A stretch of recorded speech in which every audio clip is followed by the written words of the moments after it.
এবারের পর্বে আমরা দেখব কীভাবে হচ্ছে আমরা রোধ বের করতে পারবো। প্রথম কেসে থাকবে যে আমরা একটা হচ্ছে তারের ভিতর দিয়ে প্রবাহ যাবে, আমরা রোধ বের করবো। তো এই ফর্মুলা সবাই জানি, যদি এই তারের আপেক্ষিক রোধ হয় রো, তাহলে ফর্মুলা হবে রো ইন্টু এল বাই হচ্ছে এ। তো একটু সিম্পলিফাই করে দেখি, আপেক্ষিক রোধ ইন্টু হচ্ছে দৈর্ঘ্য আর নিচে হচ্ছে আমাদের যে এই যে সারফেসটা থাকবে না, প্রস্থচ্ছেদ বলি আর তল বলি যাই বলি না কেন, এটা নিচে হবে তলের ক্ষেত্রফল, যে তল দিয়ে প্রবাহিত হবে তলের ক্ষেত্রফল। তো এটা যদি তুমি আরো সিম্পলিফাই করে লেখা যাবে রো ইন্টু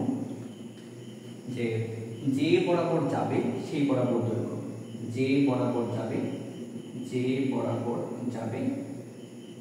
বরাবর তার দৈর্ঘ্য আর নিচে হবে ক্ষেত্রফল কি, যে তল দিয়ে যাবে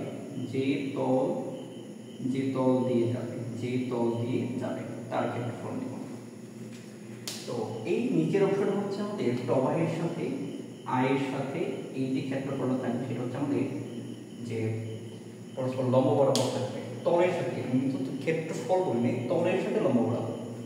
আর এটা হচ্ছে আমাদের যে লেন্থটা নিব সেটা হচ্ছে আমাদের আয়ের কি সমান্তরালে লেন্থ, আয়ের সমান্তরালে।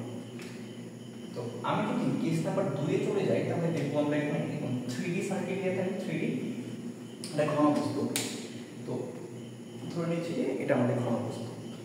এই ঘনবস্তু কি হবে যে এই ক্ষেত্রফলতে প্রবাহ দিতে পারে, অথবা হচ্ছে যে এই যে ক্ষেত্রফল এটা দিয়ে প্রবাহটা উপর দিকে যেতে পারে।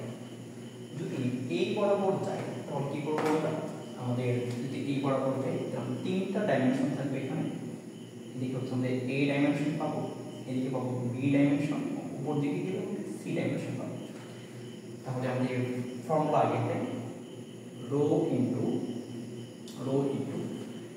যে বরাবর যাবে তার দৈর্ঘ্য, তাহলে 2 1 হচ্ছে এটা 2 থেকে 1 নিচ থেকে উপর দিকে যাবে, তাহলে কোন দিকে যাচ্ছে নিচ থেকে উপর দিকে, তাহলে কি সি বরাবর যাচ্ছে না, দেখুন ভালো করে এই যে এই দিক দিয়ে যাচ্ছে অর্থাৎ এটা হচ্ছে সি, এটা সি এর মান, এটা যদি সি হয় এটাও সি হবে। তো সি বরাবর যাবে তাহলে আমি দৈর্ঘ্য নেব কোনটা, সি নিব, অর্থাৎ এই ঘনবস্তুতে দৈর্ঘ্য প্রস্থটা মানে সি নিচ্ছি আমি। আর কোন তল দিয়ে যাচ্ছে এটা হচ্ছে আমাদের এই যে তল সারফেসটা, তাহলে এই সারফেস তলের জন্য পাবো আমরা a ইনটু b, এই তলের ক্ষেত্রফল হবে দৈর্ঘ্য ইনটু প্রস্থ a ইনটু b, তাহলে হচ্ছে হবে a b। যখন 3 থেকে 4 এই দিক দিয়ে যখন যাচ্ছে তাহলে তল হবে কোনটা, 3 আর 4 এই তল। খেয়াল করুন 3 এবং 4 এই দুটো তল কিন্তু ক্ষেত্রফল সেম থাকবে, তাহলে আমাদের রো নিব ইনটু এই দিক দিয়ে যদি যাই তাহলে আমাদের দৈর্ঘ্যটা কি হবে, দৈর্ঘ্যটা হবে এইটা দৈর্ঘ্য হবে আর এই দৈর্ঘ্যটা হচ্ছে বি, তার মানে দৈর্ঘ্য হবে আমাদের বি।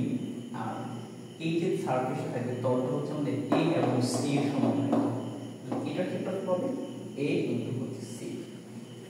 তাহলে আমি আবার বলতেছি যে রোধের মানটা হবে রো ইনটু দৈর্ঘ্য বাই হচ্ছে ক্ষেত্রফল হবে। তাহলে ক্ষেত্রফলটা নেব হচ্ছে আমাদের ক্ষেত্রফল বা তল যে নিব, এই তলের ক্ষেত্রফল, এই তলের সাথে আমাদের প্রবাহটা লম্বভাবে থাকবে আর দৈর্ঘ্য থাকবে দৈর্ঘ্যের সমান্তরালে থাকবে। তাহলে এখন যদি আমি 1 2 এর জন্য বের করি তো 2 1 এই দিক দিয়ে যদি প্রবাহ যায় তখন কি হবে, তখন হচ্ছে আমাদের দৈর্ঘ্য হবে সি আর ক্ষেত্রফলটা হবে যে এ বি তল। নিচেরটাও এ বি তল, উপরটা কিন্তু এ বি তল পাবো, এটা ভালো করে খেয়াল করে দেখতে পাবো। এটা হচ্ছে বি আর এইটা হচ্ছে আমাদের এটা হচ্ছে এ, তাহলে এ এবং বি মাল্টিপ্লাই করলে এই তল আর নিচে সেম আসবে। ঠিক সিমিলারলি 3 থেকে যখন 4 এ যাবে তল হবে আমাদের যে a এবং c, তলের ক্ষেত্রফল নিচ্ছি আর দৈর্ঘ্য হচ্ছে আমাদের b। তো এমনি হচ্ছে আমরা যখন হচ্ছে আমাদের একটা ঘনবস্তু দেওয়া থাকবে, বলবে ঘনবস্তু যদি এই দিক দিয়ে প্রবাহ দেয় তাহলে রোধের মানটা কত হবে। আমাদের আপেক্ষিক রোধ দেওয়া থাকবে, আমরা জাস্ট a b c টাই সুন্দর করে সাজিয়ে আমরা যে রোধ বের করতে পারবো।